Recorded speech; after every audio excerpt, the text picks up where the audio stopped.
Assalamualaikum, my name is Arfan and welcome to a brand new video. Today's video I want to talk something different. This video will be about me sharing my thoughts and my opinions regarding several topics that I have. And so for those of you who are more interested in like the academic approach and the historical approach when it comes to the religion of Christianity, Islam and Judaism, then this video might not be for you. Nevertheless, this video is about me just sharing what I thought about certain things when it comes to the people within the Muslim community, and I would like to talk about religious tolerance as well. And so yeah, a bunch of different things. As usual, my videos are unscripted. I do not plan them. I just improvise them as I go along. And so yeah, this video will be pretty much the same like all of my other videos. And so the first things first, I think it is important to speak about religious tolerance, and also to make it clear that in an academic discussion, to criticize a certain view does not necessarily equate to criticizing a particular religion. When I criticize the Christian doctrine of the Trinity, I am not criticizing Christianity.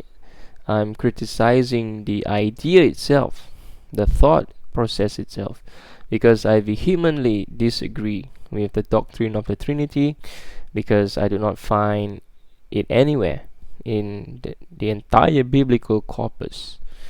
And so I disagree with it because the doctrine in itself historically has been proven to have taken about a century to develop within the 3rd and the 4th century. And so this is something that scholars are pretty much aware of. And so to criticize the doctrine of the Trinity, in a sense, to say that the doctrine of the Trinity is a later development, this is not a criticism on the religion of Christianity nor on any particular Christian individual.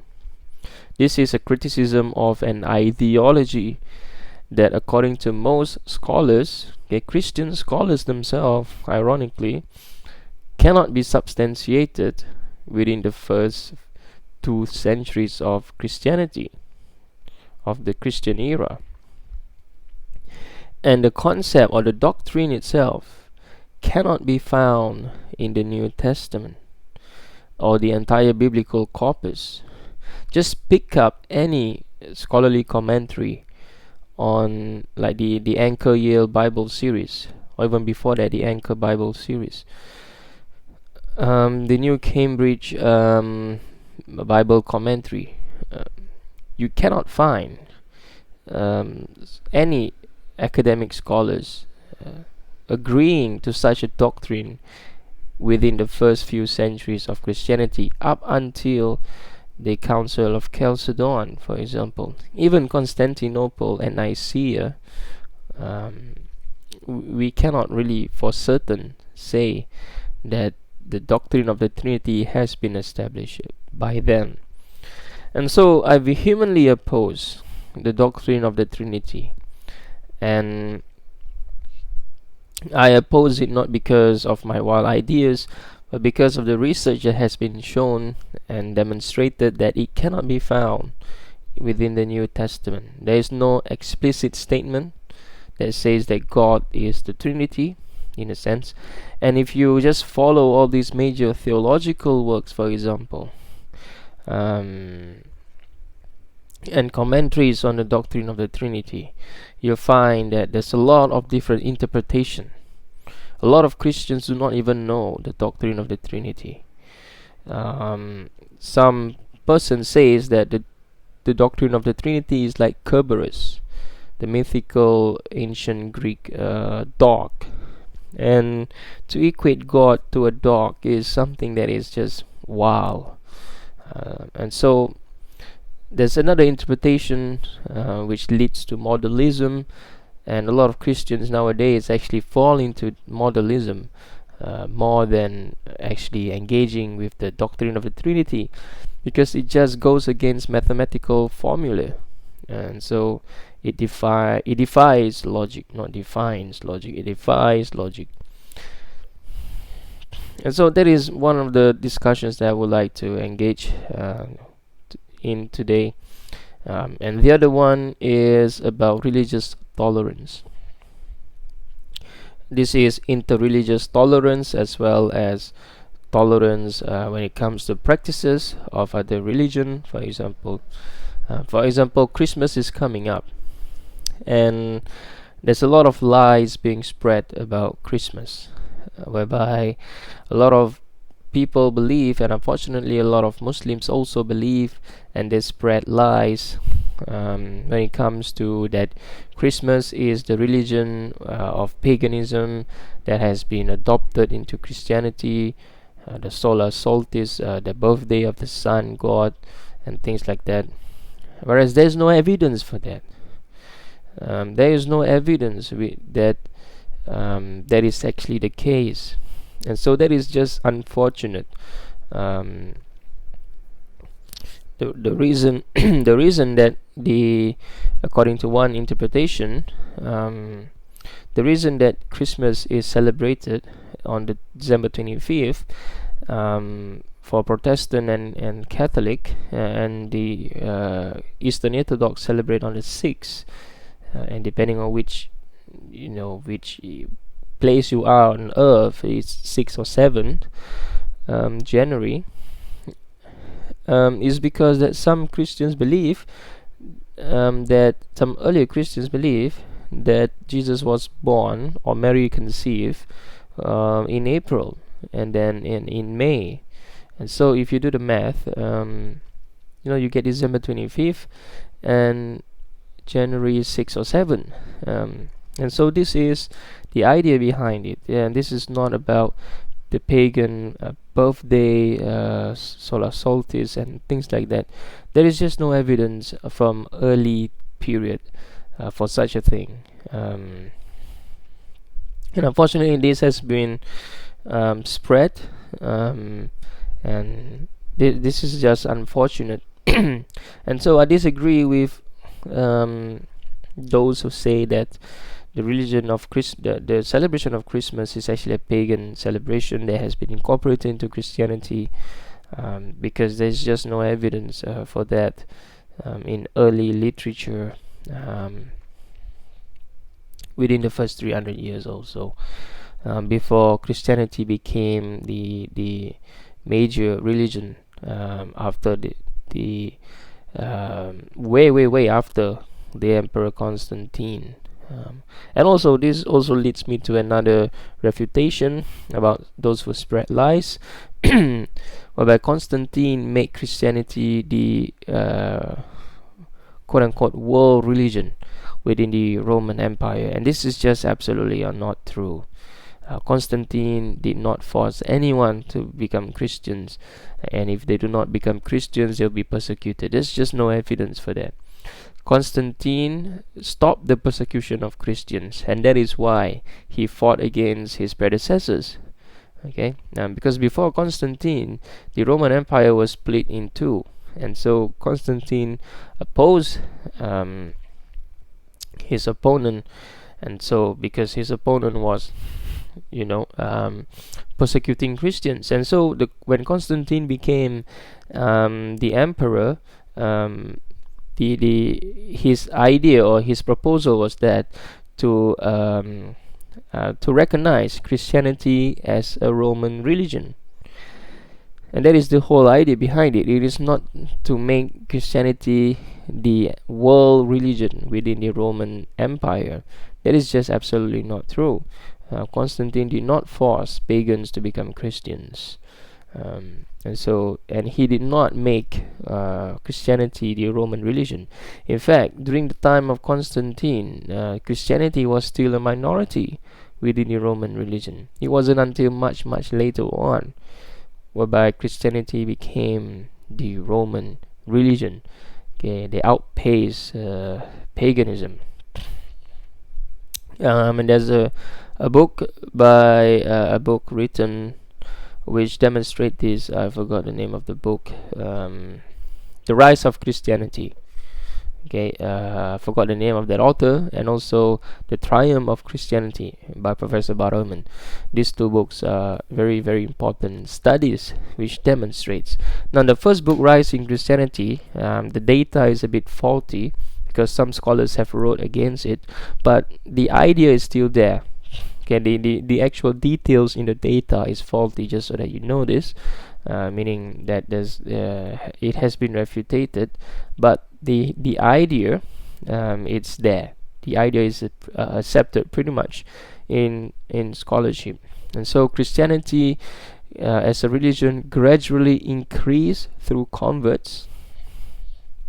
Okay, I'll present several hypotheses as to why Christianity began to outpace paganism in the as a Greco-Roman religion, as a religion in the Roman Empire, I must say. And so that is because that after the Trinitarian controversy and the Christological controversy. Now, if you do not know what I'm talking about, I've made videos about the Trinitarian controversy, because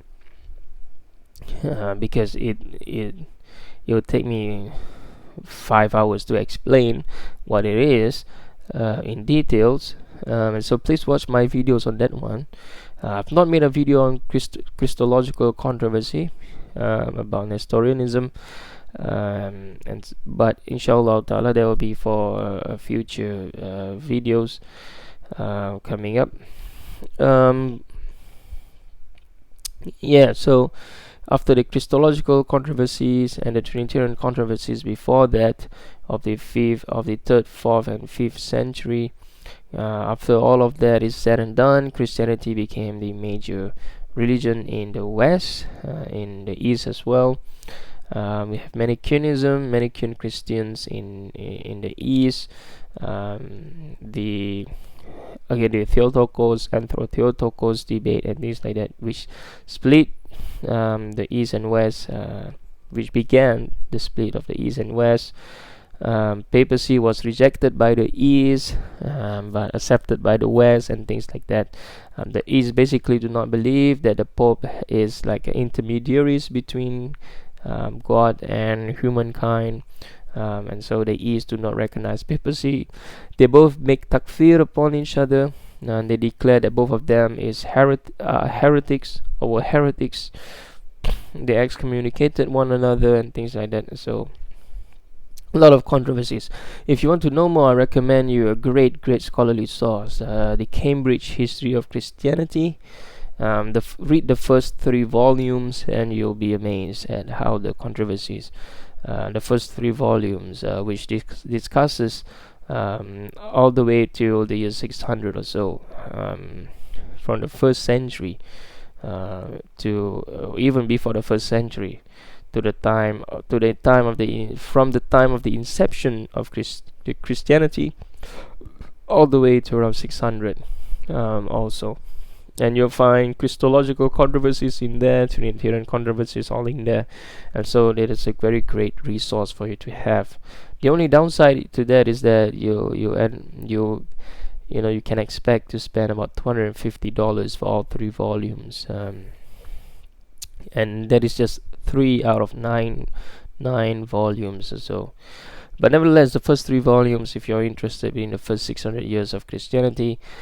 Another book is again, I've reviewed all these books. You can look them at my on my playlist. By History of Christianity, the first 3,000 years. That is also a very great book by a Scottish professor. I forgot his name.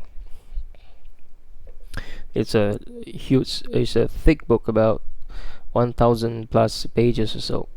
But that will give you a summary, an introduction even, of the church fathers of the East and the West as well, and the patristic fathers, and the different split, the different councils, minor councils, and minor creedal controversies as well. But to return back to our topic and discussion here about religious tolerance, we can draw many lessons, especially from the East and the West. The split between Christendom of the East and the West, which prevails still today, unfortunately, within the within Christendom. Today, the papacy and the Eastern Orthodox Church, they still excommunicated one another. They cannot see eye to eye. They believe that the West obviously believe that Pope has divine, quote unquote, divine attributes in a sense, whereby the Pope is maksum. And so there's a lot of disagreement between, obviously the East disagree with all this. There's no intermediaries between human and God. The intermediaries is the Holy Spirit, which proceed from the Father. Again, this is also another theological controversies, whereby in the East, the Holy Spirit proceeds from the Father, not from the Son, as we found in the West. And so in the West, the Holy Spirit proceeds twice. In the East, only once from the Father. And then we have the Protestant camp, which pretty much sandwiched in between the two debates. Again, within Protestantism as well, we have many different denomination sections. Just like the Sunni and Shia, we have different splits, even within Sunnism and Shiism. And also, to talk about our theological split, the interpretation of the Quran, the Mu'tazil, the way the rationalists interpret the Quran, and also about our creed and things like that. There's also slightly different, like the Ahmadi, for example, Ahmadiyya, Ghulam Imam Ahmad, and so all these things. So there's a lot of different controversies. Again, we can talk about a lot of things, and so but you'll find that in in certain places, I would say in based on what I've researched, you can find that in some of these places, religious tolerance are not being practiced. We go back to our discussion on the Christian holiday of Christmas, whereby they believe that Christ, Isa ibn Maryam, was born on the December of 25th. But the scholars themselves have refuted this idea, because in the Gospel of Luke, the farmers were out. Okay, when Jesus conceived, when Mary conceived Jesus, and so again, when farmers were out, definitely not in December, because I mean, why would they be out in December?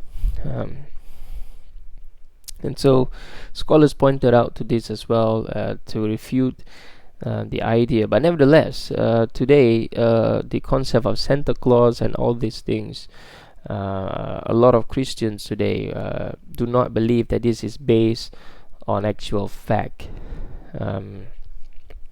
Rather, these are all traditions passed down, and then people just take it forward as a form of celebration, which no longer has any theological inputs by the days.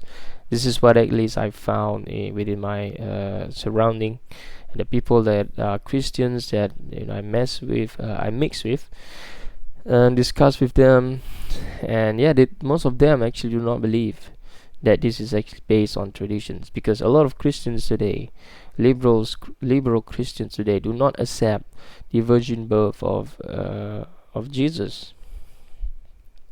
And so they do not accept the miraculous, because a lot of people nowadays are turning into scientism, and they're adopting the philosophy of science, whereby everything needs to be proven rationally, physically, tangibly, and if like miracles are is a non-repetitive experience, and so science are not able to recognize this.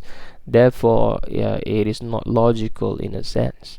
Again, there's a lot of illogical rational attached to this way of reasoning, but nevertheless, this is what we found prevalent within the academics of today, especially in prestigious universities. Um, because if you read some of these works by some of these scholars, you start to realize that, hold on a minute, they're talking about religion, but they're using a different method to study religion. They're using the historical criticism, historiography, whereas to study about God, you need to use theology. And so it's like you're trying to use a screwdriver to inflate a tire. It's like opposite. You can deflate a tire using a screwdriver, but to inflate a tire using a screwdriver just doesn't make sense. And so, but anyway, if we were to study history about religion, the history of religion, the history of the New Testament, okay, what did the historical Jesus actually say? Then jolly well we need to use historiography, because that is pretty much the way we study history. And I found historiographical method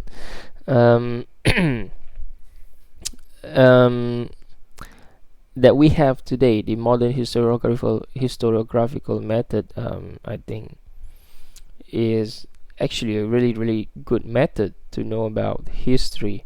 Obviously, certain approach to it, like thematic approach, there'll definitely be some flaws in it, because a thematic approach, I think lowly of a thematic approach, and I do not believe that it is actually pure history, because you're just looking at a text. You're not establishing the underlying or what precedes the text. Why was the text written to begin with? Whereas a thematic approach just study the theme of the text. It doesn't goes underneath the surface, doesn't goes underneath the skin, trying to figure out the cells and the molecules and why are they even there to begin with. And so genre criticism is the same as well. I think lowly of it. I do not highly regard this to be historical means or a method of doing history. Rather, they're just good for like comparing between different gospels, to show you that Luke actually has these form of themes in his gospel, whereas Matthew is more about Jewish in his theme, and Mark is pretty much Gentile all the way. And that is the thematic approach, or the genre that the Gospels were written in. Okay, and so I do not regard this two historiographical method to be sound in a sense, and I think it nevertheless it is fun to read about them. But when you read some of these Gospels, this introduction to the Gospels texts and books and commentaries even, and when the author approach the literature from a thematic perspective or a genre critical perspective, then I normally do not take that as a strong point in my own personal opinion. And so what is a strong method then when we want to study history? For me, is to establish the text behind itself, who wrote the text to begin with, and how reliable are the sources. If we do not have any evidence that Matthew wrote Matthew or Mark wrote Mark, for example, then how do we know that these are the people who actually walk with Jesus? And if we want to do history, we should at least trace back whereby we have the very first account. And unfortunately, we do not have any extant first account, and that is just unfortunate. And we have a lot of evidence that Matthew, Mark, Luke, and John were written much, much later, after the time of Jesus. And so, first things first, before we even take a step forward, we're already taking 5 steps backward. And no matter how much historical method you apply, the very fundamental of the text is not established yet, that it is actually within the time of Jesus. And so you can apply all these different texts or methods of history, but at the end of the day, you still cannot establish the original author of the text. You still cannot establish the intention of the original author of the text, because you do not have the original of the text. And so all this is actually in vain if you want to find out about the real Jesus, the truth about Isa ibn Maryam, because that is what the Gospels are. In a sense, they're biography of the ancient working, in a sense. They're not biographies of modern standard, but they're ancient biographies, written to a specific, written in a specific way that is unique to them. Modern biographies are different. You just read biography of Sultan Salahuddin Al-Ayyubi, and then you just read the Gospels. They're not the same. Read the biography of Joseph Priestley, for example, or Isaac Newton, and read about the biographies of Plotinus, for example, or read about the biography of Apollonius of Theana, for example. They're not the same. Biography is not written in the same manner between us. Biographies are not written in the same. Ancient biographies and modern biographies are not the same. That's what I was trying to say. And so, going back to religious tolerance, I know I've deviated on many topics, but that is just what I like to do today, to speak my mind. Also, so that we can have an open discussion, we can jump from this discussion to this discussion, have a tangent here and there, and so it's just free spirit, like more like a coffee shop discussion in a sense. And so, religious tolerance. A lot of Muslims vehemently oppose the Christian holiday, and they spread lies that is actually from paganism and things like that, whereas there's just no evidence for that.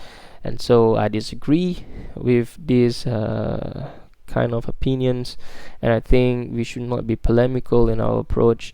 We should be historical in our approach, because it's just so easy to throw in anything. You can just yap your mouth, but there's no evidence behind it. And so at the end of the day, people came to believe in what we say, and at the end of the day, it turned out to be lies. And so we're just spreading lies. There is no evidence within the first 3 centuries that the Christian holiday, the celebration of Christmas, was actually a pagan holiday. No doubt there is definitely some pagan influence in there, pagan actions in there, but to strictly say that Christians actually took over, and so that is and made it Christianity, is actually just wow. There's no evidence for that. Santa Claus is another thing that we can discuss. It is North mythology in a sense, but Santa Claus is a much later invention. It doesn't come with the religion of Christmas. It is a much later invention, and so a lot of people actually know this, and unfortunately a lot of people actually do not know this as well. It's ancient Norse mythology, and so yes, there's just no evidence that Santa Claus is actually a real thing, that's Father Christmas up there, up in heavens, with 9 reindeers, flying in the sky and things like that. This is just Norse mythology, and so this is an established fact. Yeah. And a lot of Christians do not believe that Santa Claus is actually historical in a sense, because it's not. And so there's no need to engage in a lengthy discussion about Santa Claus, because I mean, it is a well-proven fact that it is actually a myth. But nevertheless, it has been equated because for some reason, somewhere along the line, it got mixed between the two. And so, but moving on, what is my stance on celebrating Christmas?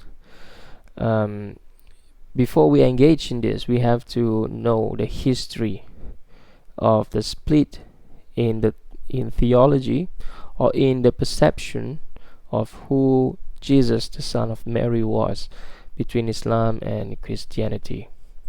Judaism has nothing to do with this, apart from a few references in the Talmud about Isa ibn Maryam.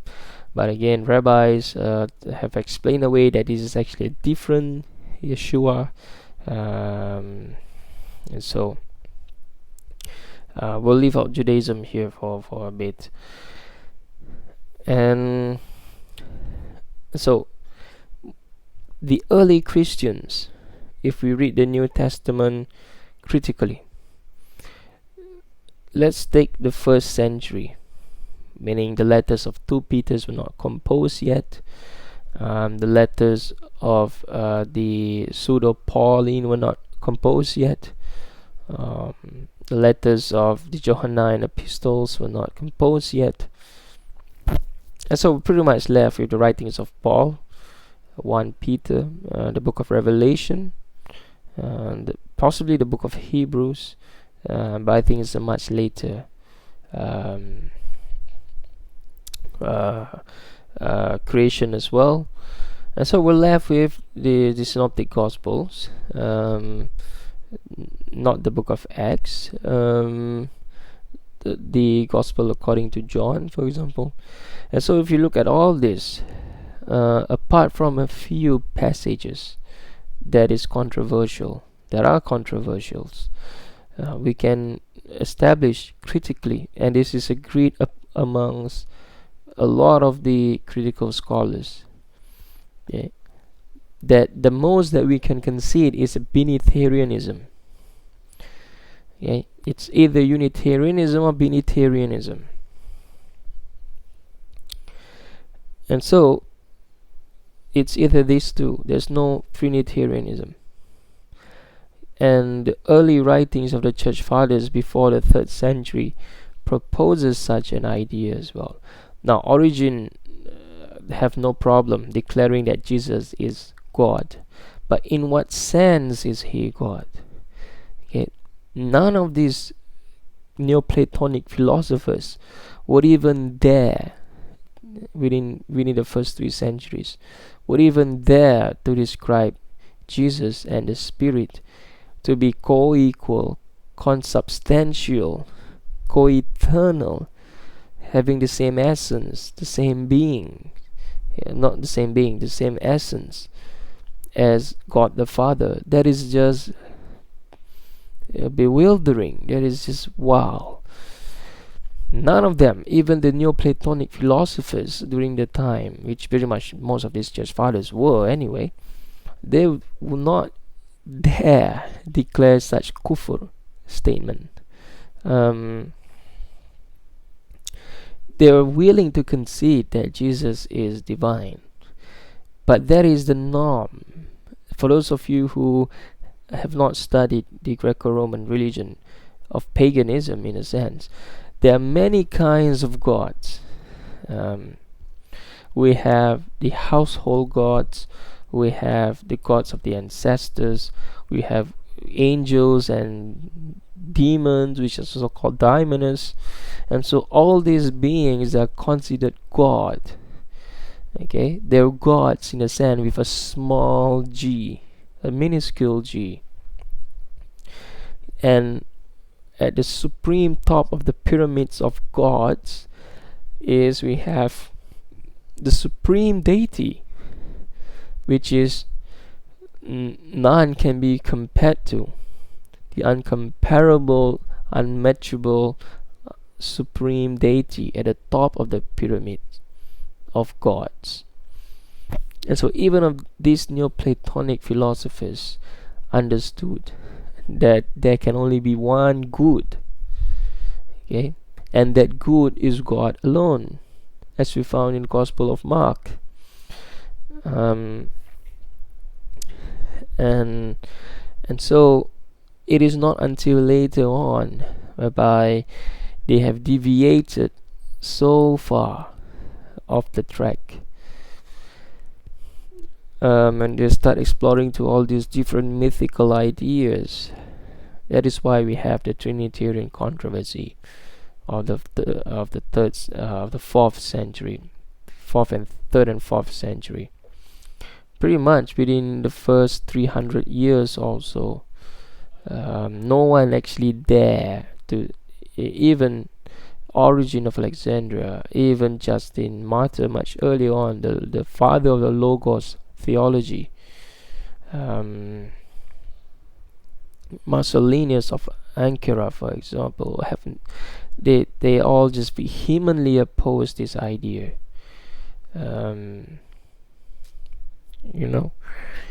If Clement of Alexandria is alive today, he would be foreign to the concept of the doctrine of the Trinity. It would not make sense to him. It would not make sense to Origen. Athanasius of Alexandria, a lot of people equate him to have a Trinitarian view, but his view is pretty much closer to modalism than to that of Trinitarianism of the Cappadocian Fathers. All you have to do is to read their works and have an honest reading of it, instead of having this Trinitarian dogma at the back of your mind. You can say the same, that if you read without the Unitarian dogma at the back of your mind, and then you'll get Unitarian views. But that is actually not true, because if you read the text in itself, it doesn't say anything about a Trinity that we have it today. They're close to modalism, Sabialism, I would admit them, but that is not the view of Origen. Origen was at pretty most a Binitarian, or even a Unitarian, I would say. But definitely Unitarianism and monotheism is completely different. They're not the same. And so when I'm using the phrase Unitarianism, we shouldn't presuppose that I meant monotheism. Because pretty much if you say that Arius is a Unitarian because he's a subordinationist, but when it comes to his Akida, in a sense, or his theological beliefs, he's not a monotheism. He's not a monotheist. They're far from monotheists, because there is no God besides the God.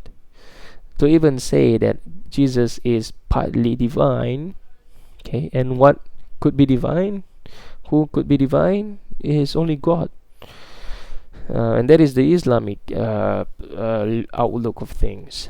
So that is why the Islamic creedal statement, La ilaha illallah, there is no God besides the God, okay, it's to negate all other kinds of divine beings. Angels, demons, ghouls, whatever you want to call it, they're not gods. They're just His creation. His with a capital H. And so, no God besides the God. If you say that if any Muslims today say that Jesus, the Son of Mary, is partially divine, just like some Shia who believe in the Imamah, they have deviated from the true path. They have deviated from Sirat al-Mustaqim.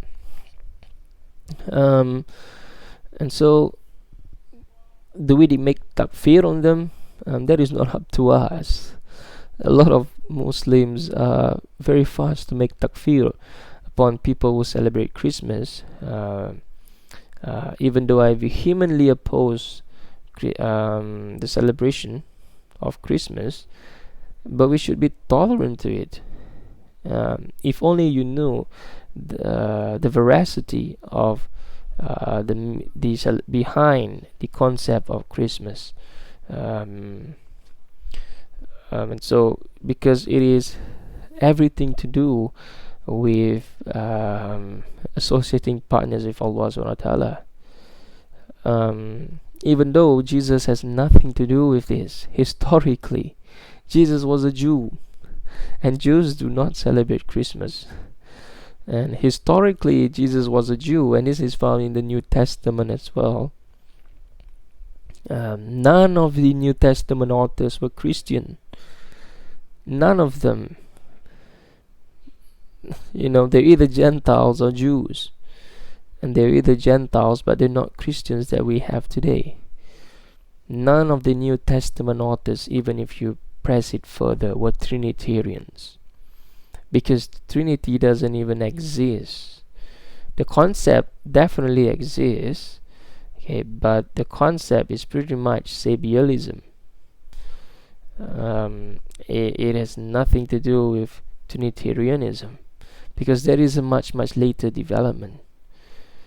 We do not have any writings that support the Trinity within the first 3 centuries. We have Sabialism, we have subordinationism, adoptionism, patripassianism, but we do not have any Trinitarianism. That is much later, and I would argue that we only have it from the writings of the Cappadocian Fathers. That is towards the end of the 4th century. Towards the end of the 4th century. During the time of Origen.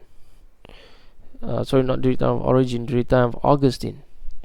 Again, Augustine is one of my favorite theologians.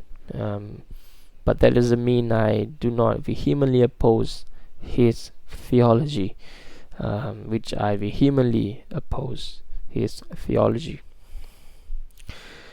And so, Muslims today make takfir upon another Muslims because they celebrate Christmas, or they do all this, they engage in all these celebrations and things like that. But that is not the job of a Muslim to do. Even the ulama will be, hesitant to make takfir upon anyone, because if you make takfir upon anyone, that person, the number one rule is that they cannot be buried, or they cannot have a Muslim burial procession. And if you read the Quran, you understand why that it is that Allah subhanahu wa ta'ala forgive all sins except for shirk. And so that is something that no one wants to fall into, if you look at it from a Muslim perspective. And so lakum dinukum waliyadin, to you be your way, and to me be mine. You have your own religion, in a sense, quote unquote religion, or practice of a certain understanding of a certain religion, of certain practices within a religion, and that is up to you. You can believe in the Deoban school, or you can believe in the mainstream school of Sunnism, or you can adopt the Ismaili, the Twelvers, the Zaydis. That is completely up to you, if you are a Shia. So it is completely up to you. And I disagree with anyone who declare other people heretics, or even, it's not too bad to declare the people heretics, as it is worse to make takfir upon them, to excommunicate them. We have no authority to do that. Even the great ulama of the greats, and the ulama of today, they're hesitant to declare someone, or to excommunicate someone. And so it is not our job to excommunicate anyone.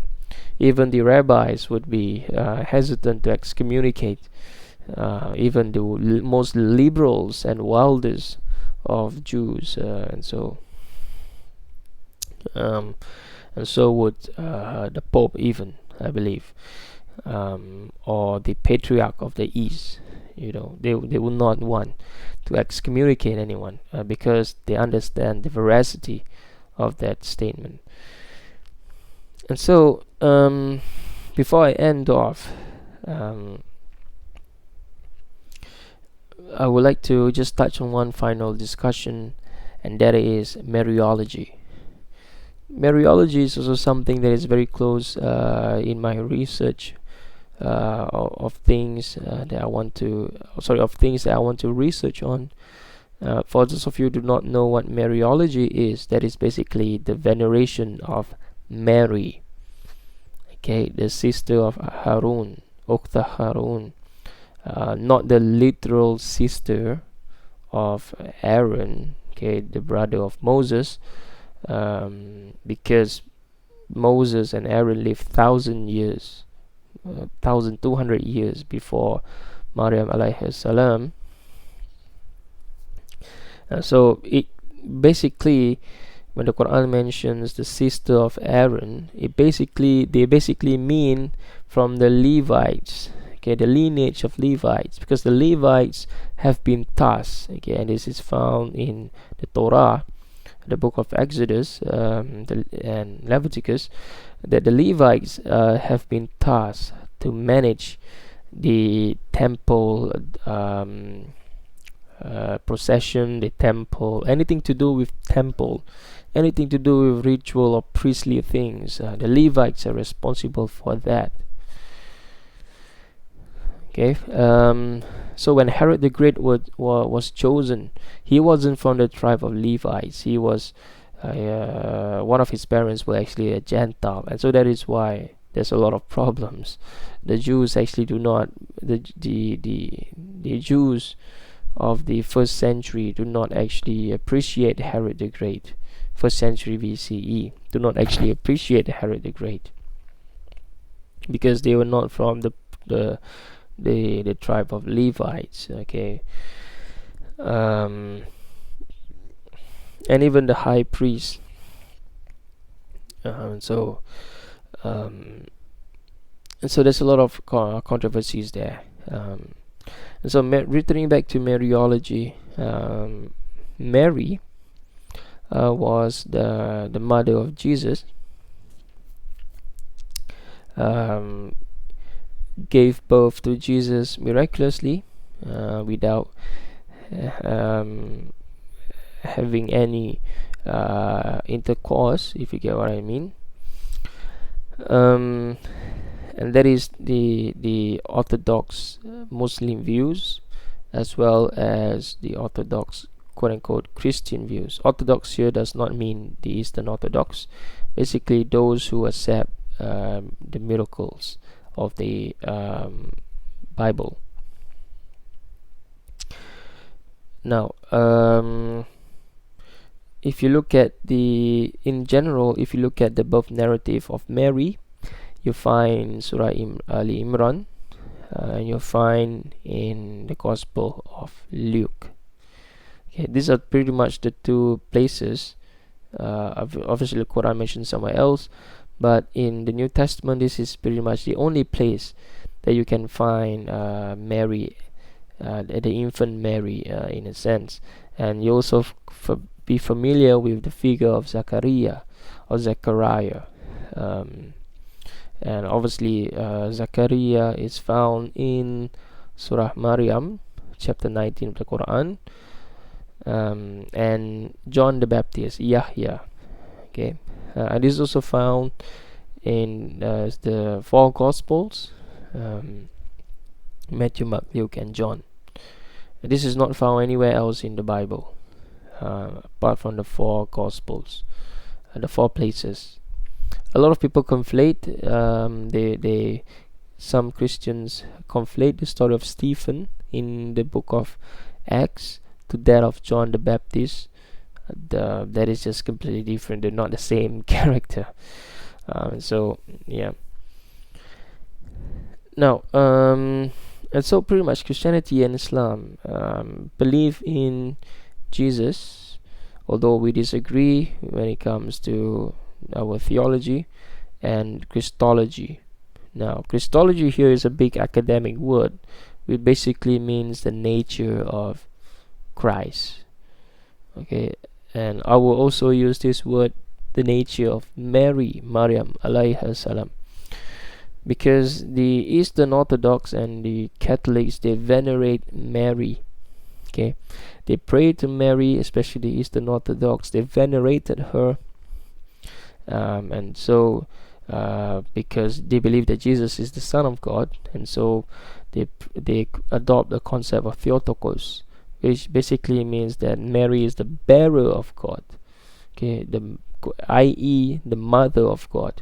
And so they pray to the mother of God to get to the Son of God, which is part of the triune God, if you get what I mean. And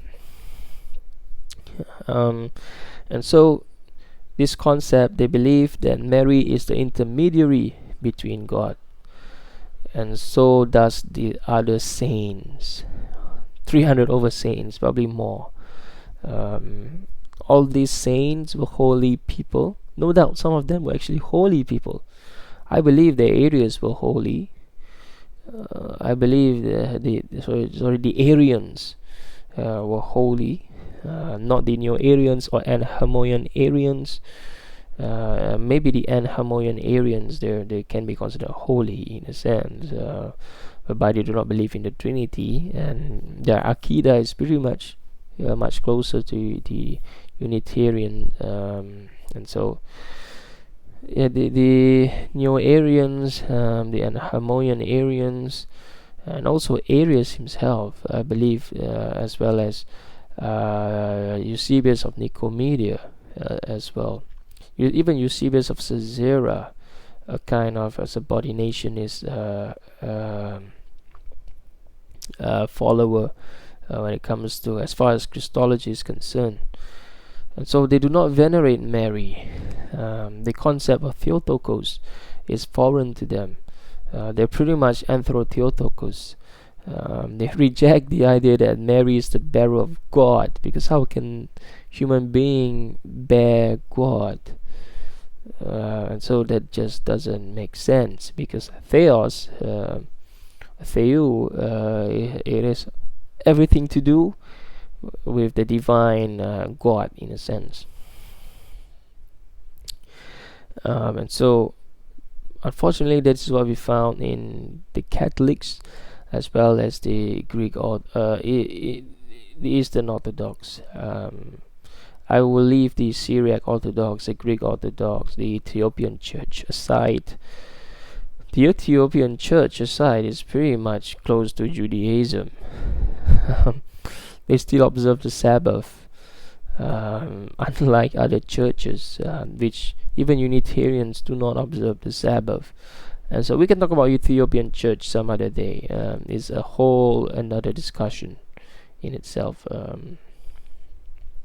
And so that is why a lot of Ethiopians, they have no problem embracing Islam, because they're pretty much they adopt the practices of the Jews of the past. They observe the Sabbath and things like that, and so they circumcise on the 8th day strictly. They stay away from pork, and so the Ethiopian Church is also something that you guys should get your hands and feet wet in. And my research on the Ethiopian Church, it's just at the very bare level, and so there's a lot of things to explore there. And unfortunately, the Ethiopian Church have not been included into the 4 major denomination of Christianity, because if you look at the Protestantism, you need the Catholicism, as well as the uh, the Eastern Orthodoxy, they all have abandoned the Jewish practices, whereas Jesus himself was a Jew. The disciples of Jesus, the one who authored the very Gospels itself, whoever these people were, obviously I don't believe they were the disciples of Jesus, nor Jesus himself. But they're pretty much Jews, either Jews or Gentiles. They're not Christians. When I say Gentiles, they're probably Gentile but Jews. Okay, if you get what I mean here. When Jews were Gentiles and Gentiles were Jews. That is the term that Professor Paula Fredrickson used in her book, when Christians were Jews. And so Ethiopian church is also something that you might want to take a look at your own time. And so Mariology, as I've just explained briefly, is whereby they pray to Mary, the mother of Jesus, as a form of intermediaries between God and themselves. This is a concept that is unfortunately still prevalent within the Islamic community, whereby they pray to the Prophet Sallallahu Alaihi Wasallam, whereas they pray to the Prophet is no longer with us, and so this is a form of shirk. According to some scholars, this is a minor shirk, because the Prophet cannot help you anymore. The Prophet is no longer with us. Why not pray directly to Allah subhanahu wa ta'ala? No doubt when the Prophet were alive, people did ask him to make dua, for example, to pray for the rain, as we found in the hadith. But he's no longer here, and we shouldn't pray to the Prophet. We should pray for the Prophet, but not to the Prophet. There's a lot of difference there.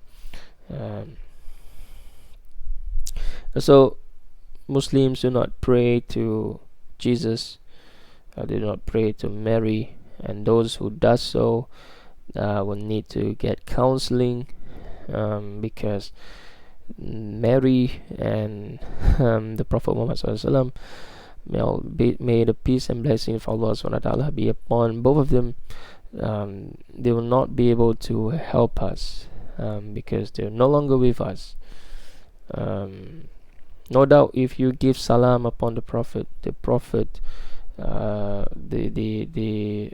per the hadith, the angels will send your salam to the Prophet. But apart from anything that has been mentioned, and especially those that have not been mentioned, that are within the realm of the ghaib, the unseen,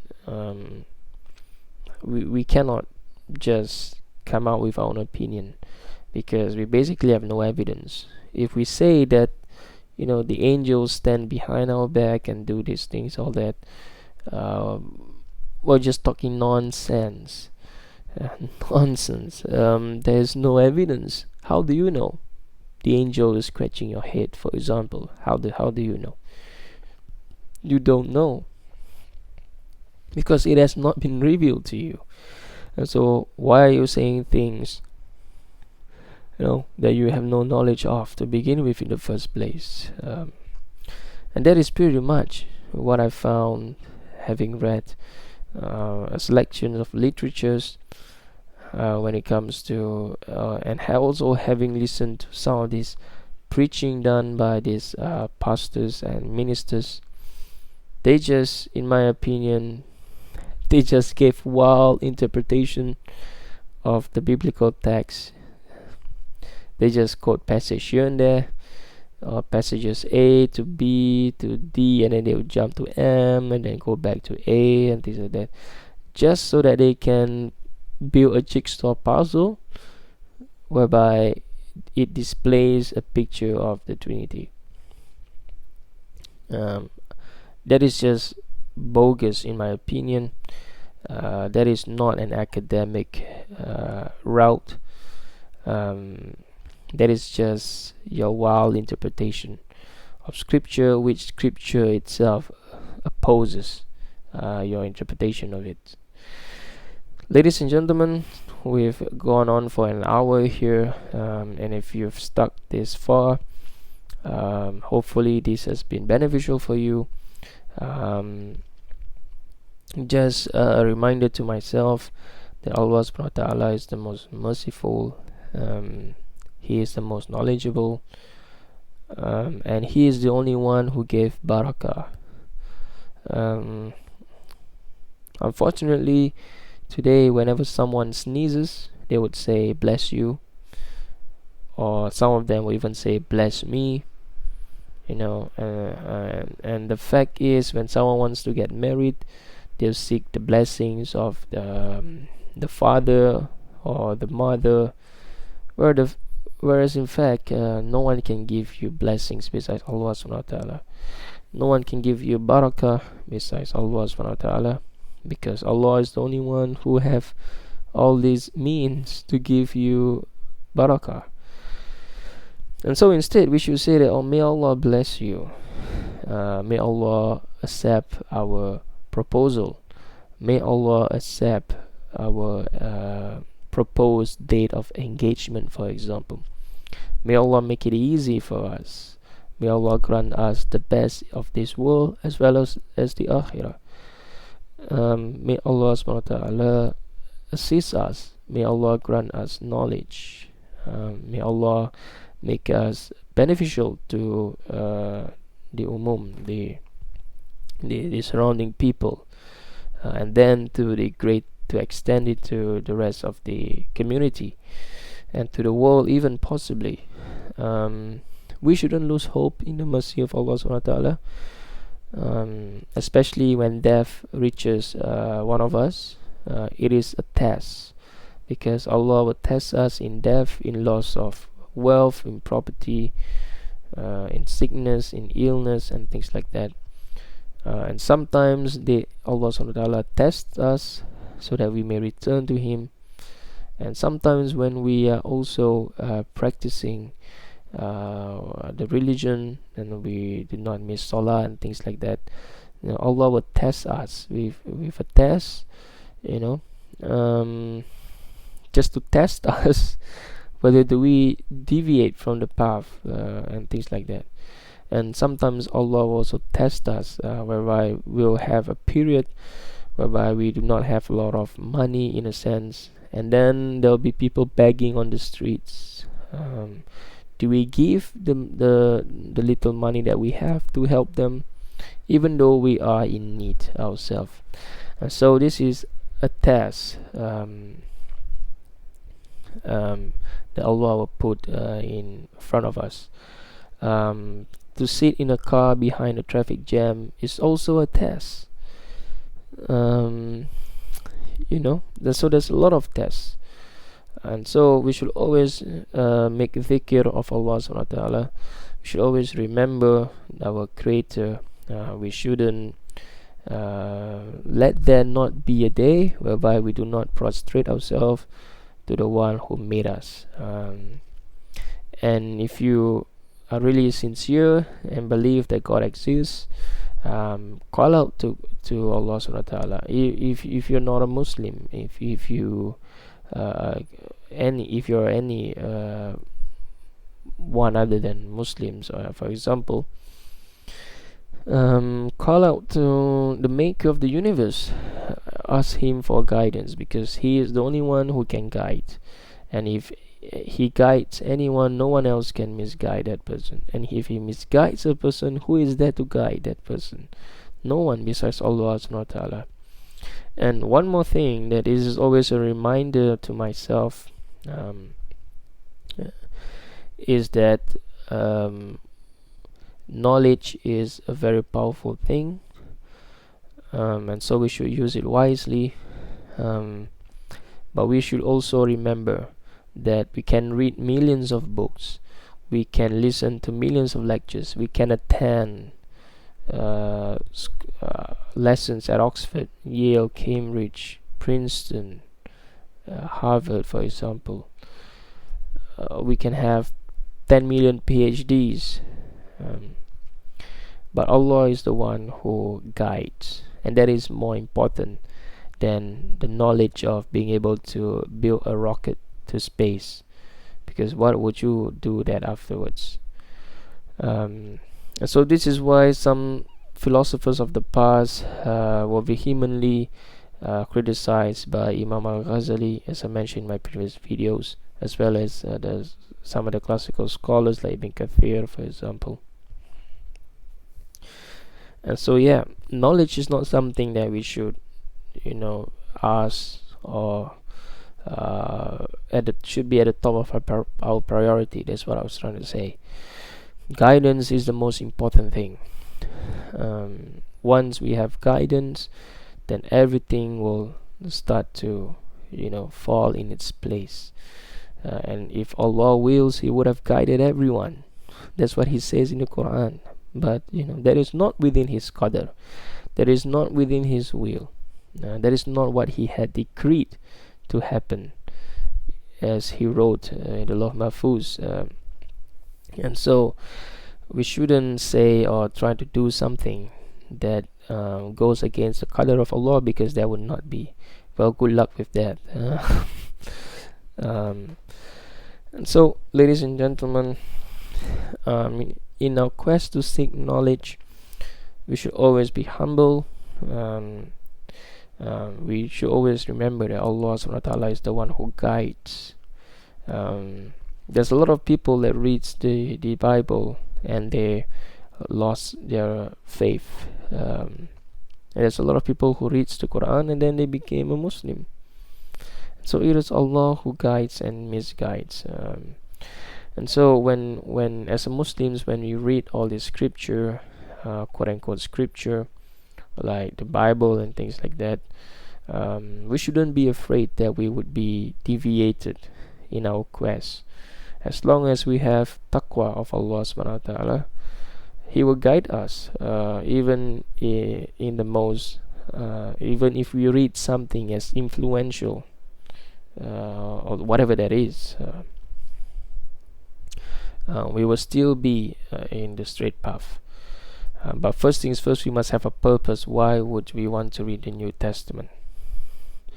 Now, if we barely understand Al-Fatiha, for example, then don't waste our time. Learn our religion first. Learn our religion first to a certain extent. Maybe spend 5 years learning about it. Understand all the different.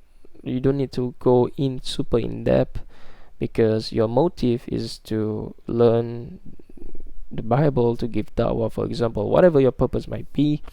But you must build a very strong foundation, and Tawheed is the most important thing. Tawheed is the most important thing, because that is what separates Muslim from non-Muslim, believers from the unbelievers. But yeah, and before I end, returning back to the very, very first point of this discussion, that is to be religious tolerant. Now, this is a khutbah that I hear this morning in Salatul Jumu'ah, and so religious tolerance is very important. We can agree to disagree. We can make videos refuting different ideologies and things like that, but we shouldn't disrespect other people's religion.